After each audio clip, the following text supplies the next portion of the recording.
Ben, c'est le suivant, le social, l'économie et le politique. Et Mamadi l'a dit à haute et intelligible voix à la tribune donc des Nations Unies à l'occasion de la 78e session de l'Assemblée Générale des Nations Unies Talibé Bari. Donc il faut être tout simplement réaliste et ne pas justement se faire des illusions. Oui, beaucoup s'étaient quand même inquiétés de voir le colonel, dit-on, passer sous silence complètement l'évolution du chronogramme, l'exécution du chronogramme de la transition. Beaucoup l'ont dit et répété, ce qui, pour beaucoup d'observateurs, montre ou que le colonel n'accorde pas de priorité à l'exécution du chronogramme de la transition, ou que cela sous-entendrait d'ailleurs une sorte de renvoi au calendrier grec, le retour à l'ordre constitutionnel. Alors, en fouillant justement ce discours du colonel Mamadi Doumbouya, il y a cette phrase, en tout cas ce passage qui a arrêté notre attention. Une chose est certaine, nous n'avons qu'une seule préoccupation, le bien-être du peuple et le vivre ensemble. C'est cela notre priorité. C'est pourquoi la transition que je dirige a choisi de se consacrer avec méthode en fixant des objectifs clairs dans un ordre précis. Le social, l'économie et le politique. Alors, cela nous amène à nous poser la question de savoir... donc, le politique a queue de peloton. Oui, occupe la queue du peloton. Ouais. La politique, c'est bien après le social et l'économie. La politique, c'est... en tout cas, cette sortie cadre parfaitement avec les priorités, avec même la conduite de la transition. Parce que, en tout cas, près de 10 mois après l'entrée en vigueur des 24 mois de transition, toujours pas de lisibilité, toujours pas de certitude par rapport à l'évolution du chronogramme de la transition. Oui. Et certains avaient même souhaité que le colonel saisisse la tribune des Nations Unies pour rassurer, mais aussi mobiliser les bailleurs autour du budget de 600 millions de dollars. Donc rien de tout cela, c'est ce passage-là qui désormais peut concourir à apporter des réponses à ce que le colonel pense de la transition. Donc le social. Alors, une question.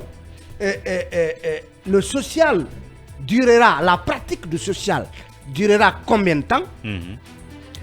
La pratique de l'économie durera combien de temps? Jusqu'à ce qu'il n'y ait plus de pauvres en Guinée, et certainement. La place, quand est-ce fera-t-on de la place aux politiques? Sous-entendu, cette fois-ci, le processus politique devant conduire au retour à l'ordre constitutionnel. Ce sont des questions, bien naturellement, qu'il faut se poser. Toujours est-il que on a appris, on a entendu beaucoup d'acteurs, notamment de la transition. Peut-être que certains disent aussi que cet ordonnancement obéit au schéma du colonel, comme quoi les 2 premières années, puisqu'il va faire 3 ans de toutes les façons, donc de sa transition, on ne parle là que de social et d'économie. La 3e année, donc à partir de 2024, là au moins il peut être un peu attentif aux questions politiques. Oui, c'est pourquoi je pose la question. Puisque nous ne sommes pas encore arrivés en 2024. Mamadou, vous comprendrez donc le sens de ma question qui consiste à savoir... Le social et l'économie nous prendront combien de temps? Combien de temps? Est-ce que finalement, on va ouvrir la page politique de la transition qui va amener des bouleversements? Est-ce que l'idée de changement d'un premier ministre sera liée à ça? Ou l'idée d'un remaniement du gouvernement est liée à l'avènement de l'heure de la politique finalement pendant cette transition?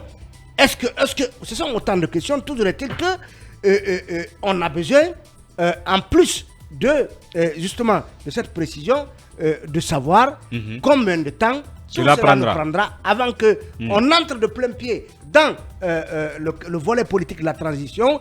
Sous-entendu que est-ce que cela veut dire que si on a fait de la politique pendant 2 ans, puisque le 5 septembre dernier c'était les 2 ans du CNRD aux affaires, est-ce que on entre désormais de plein pied dans la politique? Est-ce que ça veut dire que il est acté que le retour à l'ordre constitutionnel tel que souhaité à travers l'accord avec la CEDEAO ne sera pas en tout cas n'interviendra pas en fin décembre 2024? Est-ce que ça veut dire que les mois de perdu ou bien les années consacrées au social et à l'économie seront rattrapés au compte du calendrier politique finalement de la transition. Tout cela encore renforce les inquiétudes et les interrogations sur l'agenda réel de la transition du CNRD et du président de la transition. Bien, merci Talibé pour cette analyse. Oui, Lincoln là-dessus. Oui, alors oui. L'une des missions essentielles, fondamentales d'une transition, d'un gouvernement de transition, d'un régime de transition, c'est le retour à l'ordre constitutionnel. Bien. Maintenant, à cela, on peut arrimer à cela toutes les réformes que vous voulez dans le secteur de la justice, de l'économie, la moralisation de la vie publique, l'administration, la conduite des affaires de l'État, la lutte contre la corruption. Mais le CNRD qui prend le pouvoir le 5 septembre, on nous dit que non, nous, on essaye, nous, on change les choses. Nous, notre priorité, c'est l'économie, c'est le social, ensuite la politique. C'est ce qui fait aujourd'hui, concrètement sur le terrain, on n'a pas suffisamment de visibilité, on n'a pas obtenu d'avancées majeures sur les 10 étapes qui doivent conduire au retour à l'ordre constitutionnel. Si vous prenez aujourd'hui le rétablissement, l'établissement du fichier électoral, l'adoption, l'examen de la loi sur la loi électorale, ou encore l'organe même qui est chargé de conduire les élections, on n'a pas suffisamment de visibilité sur tout ça. Or, la mission fondamentale d'un gouvernement de transition, c'est de travailler à tout cela. Maintenant, le CNRD prend le pouvoir, on change les choses, on dit non, nous on s'attelle au développement des infrastructures, au social, et pendant ce temps, le temps est en train de courir. 2024 est presque arrivé. Les 2 ans qui ont été trouvés en commun accord avec la CEDEAO est presque va arriver à son terme. Mais pendant ce temps, on n'a pas suffisamment fait d'efforts sur ce volet. Mais le CNRD nous dit que sa priorité, c'est le social, c'est l'économie. Mais pendant ce temps, on fait un budget pour le retour à l'ordre constitutionnel qui se chiffre à près de 6 000 milliards de francs guinéens. C'est ce qui est contradictoire. Et on conditionne le retour donc à l'ordre constitutionnel par la mobilisation de ce montant-là. On est aujourd'hui pratiquement à 20% du taux de mobilisation des 6 000 milliards de francs guinéens donc, qui sont demandés. Moi, je pense sincèrement qu'il faut recadrer les choses, il faut redimensionner la transition, il faut revenir à l'essentiel. L'essentiel aujourd'hui, pour le CNRD, pour le gouvernement, c'est de travailler à ce que les étapes fondamentales qui consistent à mettre en place l'organe qui est en charge d'organiser les élections. Autrement, est-ce que ça veut dire que le message subliminal du colonel à cette tribune, vis-à-vis, à l'endroit de l'opinion internationale comme à l'endroit de la CEDEAO, c'est de dire que je ne suis plus obligé de respecter les termes conclus donc, avec la CEDEAO, y compris le délai de 24 mois, puisqu'il met à la queue de peloton la question politique qui englobe donc le retour à l'ordre constitutionnel, les élections en passant par l'adoption de la nouvelle constitution, la mise en place d'un OGE ou si c'est le ministère de Mori Kondé qui va l'organiser et tout le reste. Non, j'ai dit si. Donc est-ce que ça veut dire qu'il est en train de nous dire clairement, tenez-vous bien, je ne respecterai pas ce que j'ai conclu avec la CEDEAO, d'autant plus qu'il a dit à la CEDEAO, quittez les questions politiques, consacrez-vous à votre vocation de départ qui est l'économie. Non, le discours qui a été tenu montre suffisamment que le retour à l'ordre constitutionnel, les questions politiques sont moins la priorité du CNRD. Ce n'est plus la priorité des priorités. Par rapport aux questions sociales, aux questions économiques. Oui. Mais ce qu'il faut regretter dans tout ça, c'est que on est en train de préparer les mentalités à un éventuel glissement de terrain. Bien. Parce qu'on est en train de trouver les éléments de langage pour nous dire qu'on n'a pas pu trouver les 600 millions de dollars tels que voulu par le gouvernement pour organiser l'ensemble des 10 étapes du chronogramme de la transition. Bien. Ce qui est évident, cette transition qui a commencé, je ne suis pas très sûr qu'elle puisse s'achever en 2024 au regard de tout le contexte et tout ce qui est en train d'être fait aujourd'hui sur le terrain. Et cela comporte tout le risque qu'il faut imaginer aussi. Il ne faut pas perdre ça de vue. Oui, Lincoln là-dessus, très rapidement. Ce chronogramme peut être respecté avec la volonté. Il n'y a rien de sorcier à tout ce qui se passe en Guinée. Si la volonté y est. Bien. Et surtout, l'homme, c'est sa parole. Quand vous prenez surtout un engagement, le militaire. Quand vous prenez quelle que soit la personne, je dis surtout. L'homme, c'est sa parole. Quand vous prenez un engagement, pendant que vous n'êtes pas ligoté, respectez cet engagement. Bien. Ça, vous le savez très bien. Avec la CEDEAO, les gens sont entendus sur un chronogramme. Jusqu'à preuve du contraire, Les ministres de la République, dont Mori Condé, dit d'ailleurs que ce chronogramme tient et que l'État guinéen est en avance.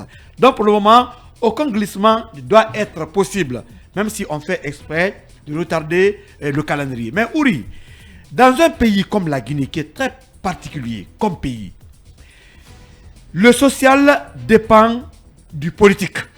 Ça, vous savez très bien. Les Guinéens, après la religion, sont ancrés dans la politique. Si le terrain politique ne fonctionne pas, dites-vous que socialement, ça ne va pas. Ça, vous savez très bien. C'est pourquoi tout à l'heure, j'avais dit qu'il y a une différence entre la foule et le peuple. On voit aujourd'hui une foule qui accompagne un président. Mais cette foule n'est pas le peuple. La même foule a été vue derrière Dadis. La même foule avait applaudi Konaté ici. La même foule s'est retrouvée derrière Alpha Condé. Mais quand le malheur est arrivé à Dadis, est-ce que cette foule de soutien est sortie? Quand Alpha Condé a été éjecté du pouvoir, cette foule qu'il traîne dans la rue est sortie pour le sauver? Personne n'a pointé le nez autrement. Ouais. Donc la même foule là peut changer de couleur qui est différente du peuple. Le peuple ne s'est pas exprimé. Bien. Le peuple n'a pas parlé. On peut dire, colonel, qu'il y a eu beaucoup d'actes qu'on apprécie sous la transition. Beaucoup d'actions positives. Nous voulons tous que ce pays rayonne. Il y a eu beaucoup d'actes posés. Des chantiers en souffrance qui ont été achevés. Aujourd'hui, on peut aller jusqu'à Mamou avec la route, il n'y a pas de problème. Bien. Même si de l'autre côté, ça ne marche pas, Bien. ces actions à saluer. Bien. Mais faisons tout en même temps. Ne passez pas par la roublardise. Bien. Quand vous vous comportez en boulanger, vous finirez vous-même par être peint. Nous sommes en Guinée. Donc aujourd'hui, il faut que le social, l'économie et la politique dont il parle partent ensemble. C'est pourquoi on a un gouvernement. Bien. Il y a des départements, il y a des domaines où des gens sont chargés, en tout cas des missions d'exécuter Bien. certaines tâches. En même temps, on peut le faire et cela fera de lui un homme historique. C'est ce qu'on a besoin. On n'a pas besoin toujours que le président, qu'il soit de la République ou de la transition, passe par les persières des fenêtres de l'histoire. M. Mamadi, à toutes les occasions, il a été acclamé par son discours. S'il respecte ce discours aujourd'hui, vraiment, on va encore applaudir et c'est la Guinée qui va gagner. Mais vouloir passer, en tout cas, au sens contraire d'un tel discours, je crois que la finalité, je ne veux pas que ça soit peut-être mauvais, mais M. Mamadi peut encore se remémorer et il peut comprendre qu'il n'a pas acheté une foule le 5 septembre, ni le 2 octobre 2021. Donc, le même soutien peut revenir si notre président retrouve son discours d'antan, retrouve son programme, retrouve son engagement, puisqu'aujourd'hui, on n'a aucun intérêt à exercer peut-être un calendrier qui ne soit pas peut-être bon pour la Guinée. Une fois de plus encore, la transition est hautement politique. Travaillons sur les autres plans, mais faisons de sorte que le retour à l'ordre constitutionnel soit accepté parce que nos dirigeants ne sont pas des élus. Quel que soit ce que vous allez poser comme acte, si vous n'êtes pas élu, vous n'êtes pas légitime. Donc, faites tout pour avoir quand même pour passer par la grande porte de l'histoire. Bien. Ça vous grandira. Il y a beaucoup de choses peut-être qui sont passées pas de façon orthodoxe qu'on peut corriger. Mais si on continue dans le bras de fer avec le peuple, ce peuple qui est différent de la foule pourrait se faire entendre un jour. Nous souhaitons que le peuple soit du bon côté et que le président également soit du même bon côté pour sortir de la Guinée, en tout cas de tout ce que nous connaissons.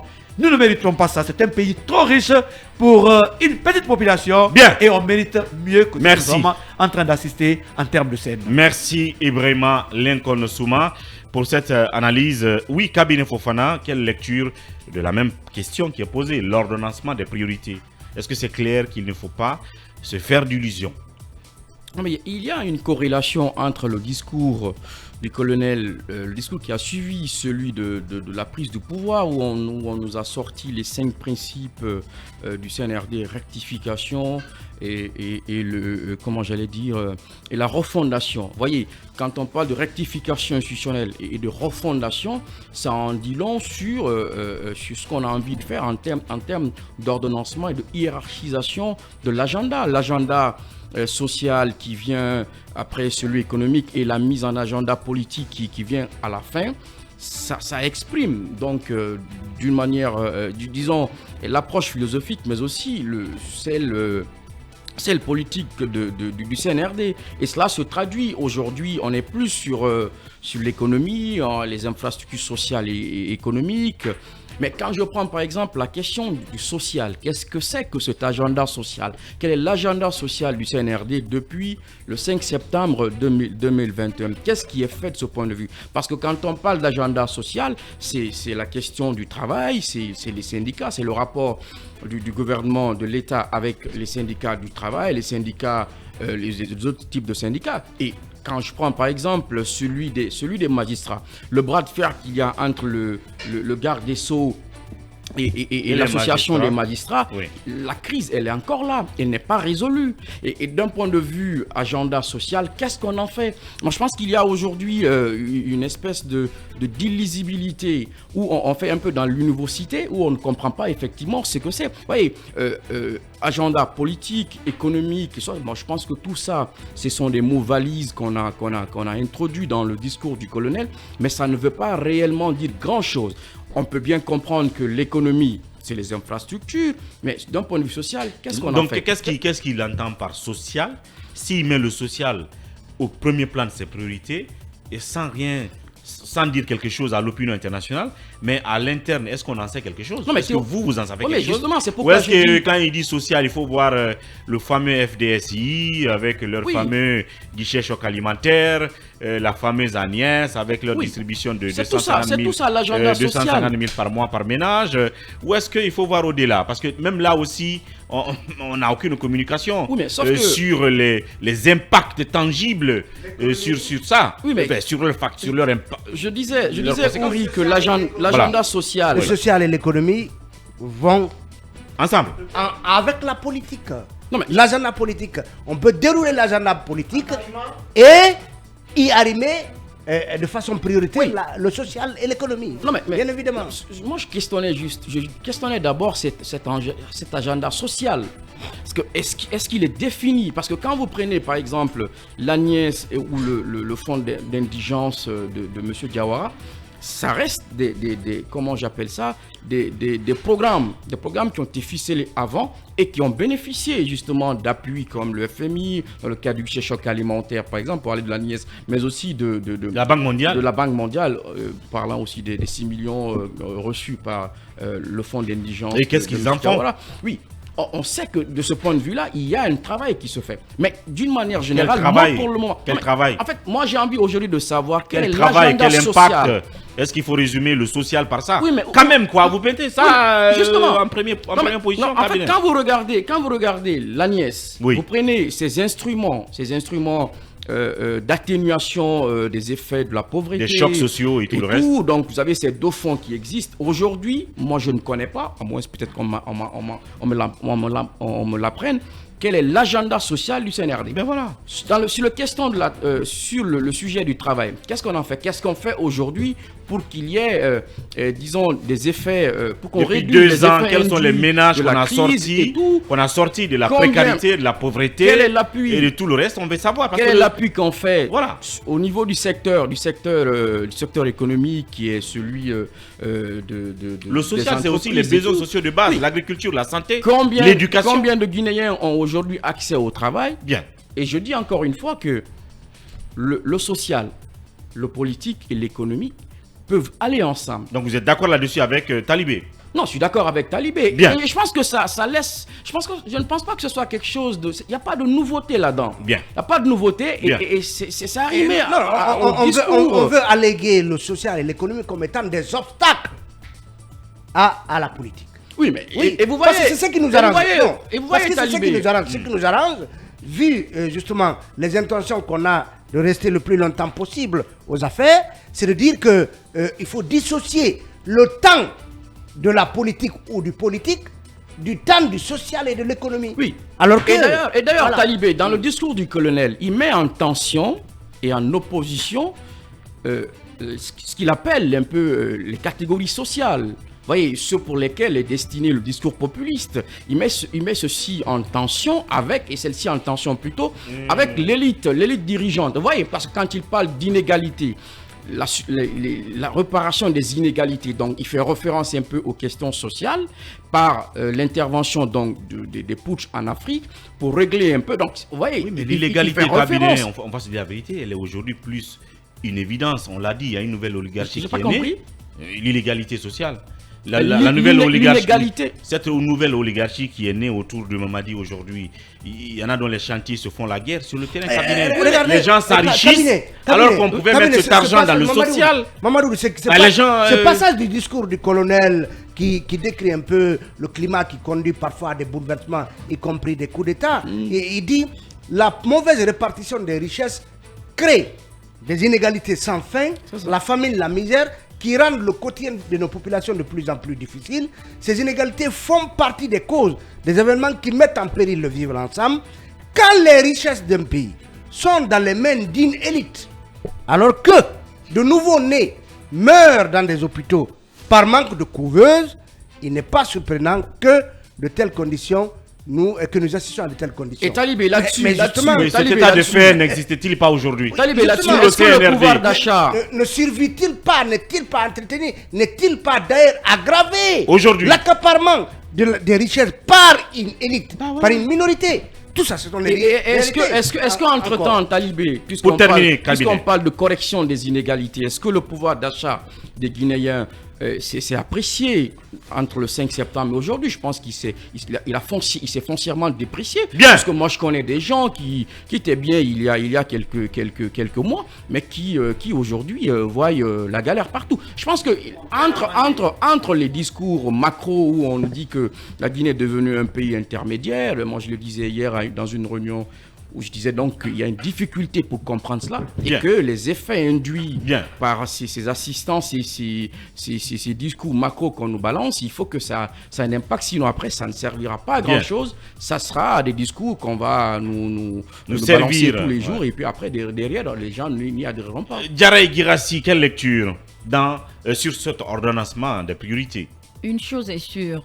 Chaque régime, qu'il soit légal ou illégal, a son schéma directeur, donc son schéma propre à lui. Si le CNRD a décidé ou a trouvé idéal de commencer par le social et l'économie avant d'attaquer la politique, tant mieux. L'idéal serait qu'en décembre 2024, qu'on parvient à sortir les résultats escomptés. Mais encore une fois, l'expérience dans ce pays a montré que les régimes qui se sont focalisés, qui se sont beaucoup plus fixés sur la politique, avaient tendance à perdre de vue les autres domaines, tels que le social ou l'économie. Parce qu'on a vu que c'est une infime partie qui, en tout cas, qu'on qualifierait d'élite, qui s'appropriait des biens communs. Ce n'est pas le cas aujourd'hui, Diarra?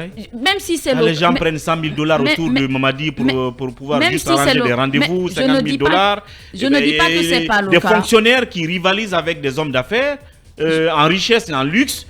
Qu'est-ce que vous en dites? Je ne dis pas que ce n'est pas le cas, mais au moins sous cette transition, il y a une volonté de mettre en place un instrument pour pouvoir traquer. Bien sûr, mais pour les autres régimes, ça n'a jamais été le cas. Mais écoutez, le changement, ça ne se fait pas de façon explosive. Vous vous posiez des questions ici. Qu'est-ce que ça a changé? La mise en place des instruments pour pouvoir tirer des populations dans la misère, dans la pauvreté, qu'est-ce que ça a donné? Le résultat ne peut pas être palpable. Parce que la gangrène qui existe et qui a toujours existé est difficile justement à soigner. Ça, il faut le dire. Donc le changement, c'est pas sous le coup d'une baguette magique. Ça c'est clair. Donc le cancer avait atteint la phase de métastase. Non, c'est déjà le cas. On n'en est pas passé. On n'en a en pas phase dépassé. De métastase. Pas pour le moment. Même actuellement, on est dans cette phase. Mais je pense que... Pourvu qu'elle ne se métastase pas avec le colonel. Peut-être bien, mais encore une fois, il nous reste environ 16 mois. Oui. Et c'est l'occasion, en tout cas, de parler de la politique. Ça peut se faire. Même avec la volonté, même en 6 mois. On peut résoudre ça avec la volonté politique, bien sûr. Bien. Ça se comprend donc avec Diarra. Ça veut dire que... on peut bien parler des élections et autres à partir de 2024. Emmanuel Milimono, en 2 minutes avant qu'on prenne notre invité, il est déjà en direct, monsieur Aboubakar Souma. Oui, allez-y, Emmanuel. Moi, je pense que quand le colonel a décliné déjà les grands piliers qui allaient constituer son chantier de transition, c'était un signal qui a été envoyé pour dire que ce n'est pas une transition comme à l'ancienne. D'autant plus que l'un des premiers discours qui a été mis en avant, c'est le fait que si nous en sommes là aujourd'hui, c'est parce que l'accusé parfait de toute façon qui a été trouvé, c'est parce que la transition de 2010 a été mal négociée. Bien. Et après, on dit on va faire les choses autrement, on va éviter les erreurs du passé. Donc, on n'aura pas à faire une transition politique. Moi, je suis convaincu de cela. Et puis, de toute façon, quand on vous dit également que la transition va servir à la refondation, le redressement, la rectification et puis le repositionnement, on ne peut pas se repositionner en un an. Ça, on se repositionne en combien d'années? C'est de la dimension. Non, s'il vous plaît. Ces chantiers, on ne peut pas les faire le temps d'une transition normale. Ok. Donc, il ne faut pas... En fait, pour moi, c'était des messages déjà... C'était des codes.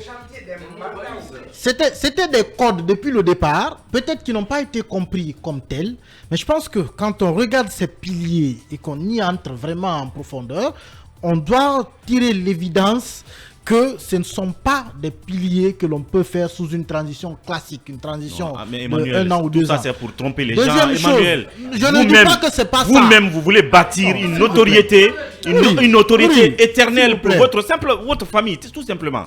Vos descendants devront poursuivre le travail que vous commencerez aujourd'hui. Vous mettez les balises, vous mettez les piliers, Emmanuel, votre fils continuera, votre petit-fils continuera à bâtir la renommée de votre famille. C'est d'autant plus que pour une nation, vous mettez les bases et vous n'avez pas la prétention d'être un éternel pour continuer tout le travail. Donc il ne peut pas prétendre, il peut vous poser les bases de la rectification, mais pas pour dire qu'ils vont terminer la rectification. Permettez que je termine. En 30 secondes, l'invité nous attend. Quand on dit que la transition va faire la refondation, ça veut dire que la refondation va commencer et finir sous la transition.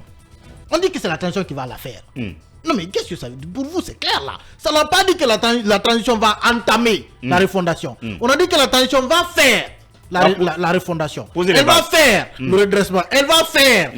Faire veut dire donc ça va aller au-delà entamer et terminer. Ça ira au-delà donc de 24.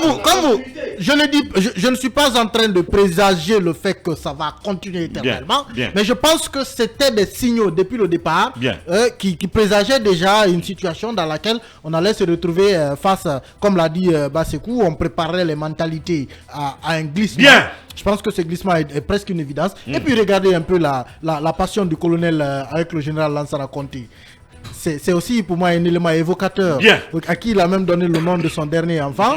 Et puis à vérifier. Conté le nom là à vérifier.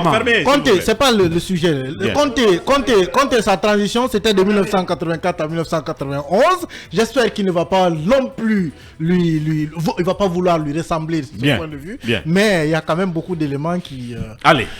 Voilà. C'est un débat qui n'est pas tout à fait fermé. On reviendra là-dessus. Le temps pour nous de prendre